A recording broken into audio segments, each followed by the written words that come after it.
तपः स्वाध्याय ईश्वर प्रणिधानानि क्रिया योग। क्रिया योग में क्रिया एवं योग, क्रिया योग दो पद है, क्रिया धन योग। तो क्रिया एवं योग, क्रिया योग वो क्रिया ही योग है, ऐसा तात्पर्य। तो तपः जो है तपो वही द्वंद्व सहनम।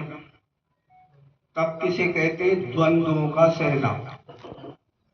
द्वंद्व क्या है? अंदर का, जैसे राग है, द्वेष है, अनेक प्रकार के मन के उपद्रव है, वो सब द्वंद्व है, एक दूसरे के विरोधी है।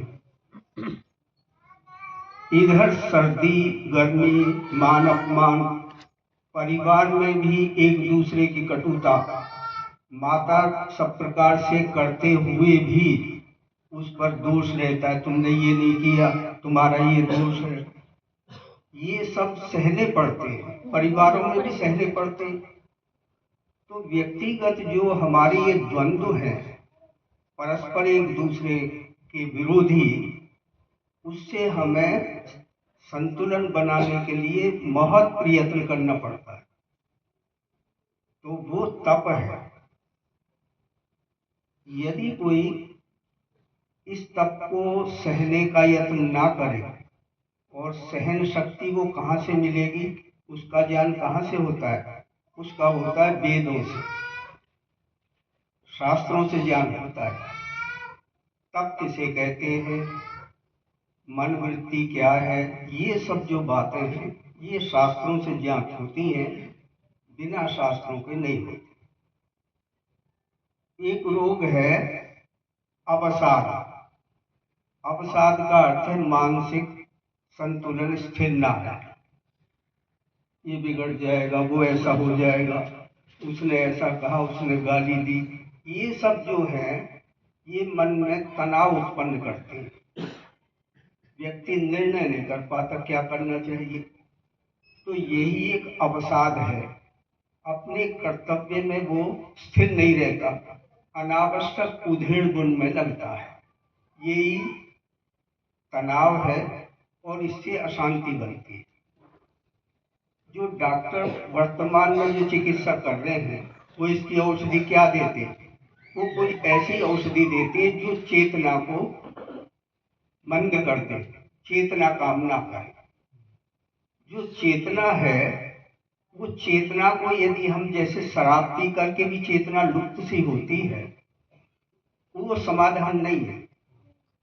मन का जो रोग है, जो तनाव है, वो उसको चेतना को लुप्त करना समाधान नहीं है, वो क्षणिक होगा।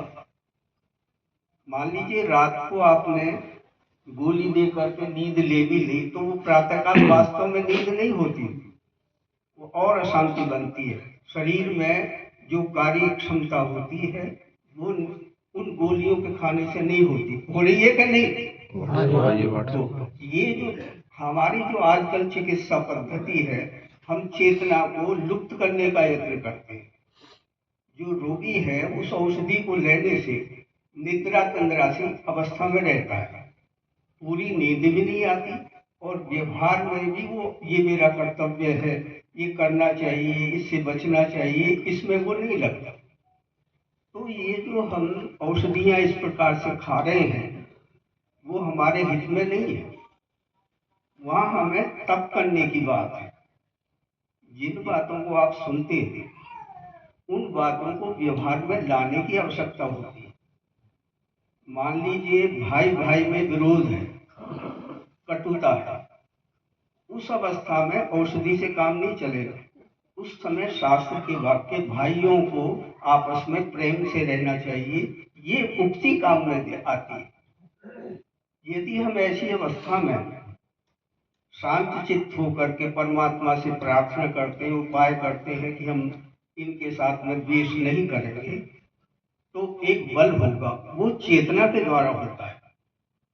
चेतना के द्वारा ये जाना जाता है कि यहाँ ये कर्तव्य है, मैत्री भाव ही कर्तव्य है, द्वेष भावना यहाँ ठीक नहीं है। ये चेतना से उसका समाधान होता है, पर गोलियां खाने से समाधान नहीं होता। तो इसको द्वंद्व सहना कहेंगे। ये हमें परिवार में इसकी आवश्यकता है। मान लीजिए आपके पुत्र ने आपको कोई कटु शब्द बोल दिया, ठीक है, बोल दिया, ये उसका कार्य है, पुत्र का कार्य है, पिता का नहीं। तो दोनों का जो है, अब इस अवस्था में यदि पिता बहुत उत्तेजित हो जाता है, संतुलन खो बैठता है, तो उस अवस्था में समाधान नहीं है। समाधान ये है कि पुत्र है, अज्ञात अवस्था में उसने कहा है कोई बात नहीं, समाधान इसका शांति से हो जाएगा। तो ये द्वंद्वों का सहन कहलाएगा। ये तप है, बहुत बड़ा तप है।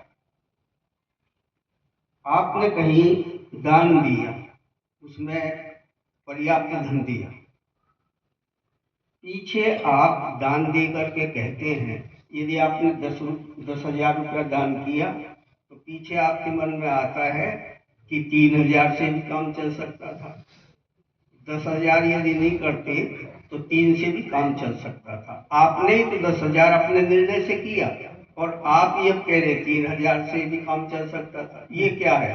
ये ठीक नहीं है, ये द्वंद्व नहीं है, द्वंद्व है ये। तो इस द्वंद्व को हटाना पड़ता। तो ये तप है। इसका प्रभाव क्या होगा? तप का प्रभाव होगा समाधि भावनार्थ क्लेश तनुकरणार्थश्च। समाधि का अर्थ है चित्त की एकाग्रता। उसमें ध्यान भी आता है, समाधि भी, और धारणा भी, सब आ जाता है। तो ये